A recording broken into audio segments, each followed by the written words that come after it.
Sveiki bičiuliai. Kol laukiu pardavėjo automobilio patikrai, galim pakalbėti ir kokią nors tai įdomią temą. Šiandienos tema būna hibridiniai automobiliai. O jeigu taip konkrečiau, tai pakalbėkime apie Toyota ir Lexus hibridinius automobilius, būtent benzinas elektra. Dažnai sulaukiu komentaruose klausimą, kokį hibridinį automobilį rekomenduotumai šiai dienai pirkti.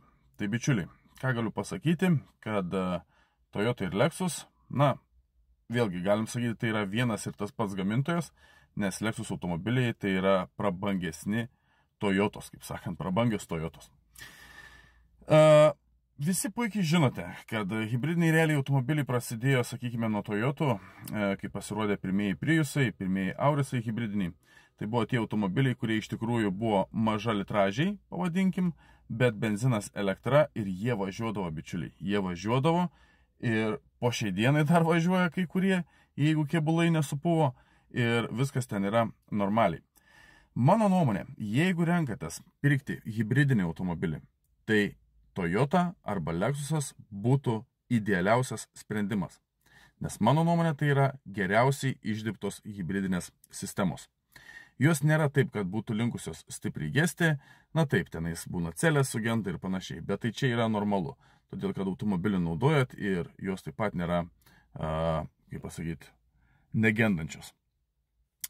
Taip, kad jeigu renkatės automobilį, būtent hibridinį automobilį, tai Toyota ir Lexus būtų, dar kartą pasikartosiu, puikus variantas.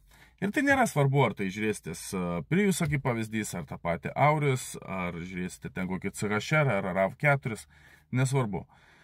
Realiai viskas yra su tais hibridais gerai.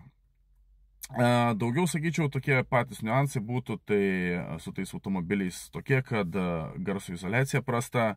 Taip, Lexusams šiek tiek, sakyčiau, galbūt šiek tiek geriau yra negu Toyotom, bet paimkime tą patį Toyota RAV4 modelį, kurį, tarkim, iš salono imkime, naujas 24 metų ar ten 22 metų, nesvarbu. Jūs įsėsite tą automobilį, išvažiuosite į greitkelį ir, bičiuliai, sunku susišnekėti. Taip kad vėlgi, jeigu perkate Toyotos markės automobilį, tai rekomenduočiau pasidaryti papildomą garso izoliaciją.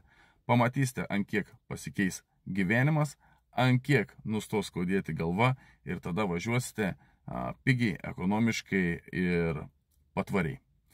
Jeigu padėjo šitas video, neužmiršk kaip visada paspausti like, pasidalinti juo, palikti komentarą, ką tu manai apie šitą video. Ir kas be ko, jeigu dar nesi paspaudęs sekti, paspausk sekti. Bus daugiau tokių ir panašių video. Ačiū tau, gražios likusios dienos, ir leikiam tikrintis automobilio. Iki.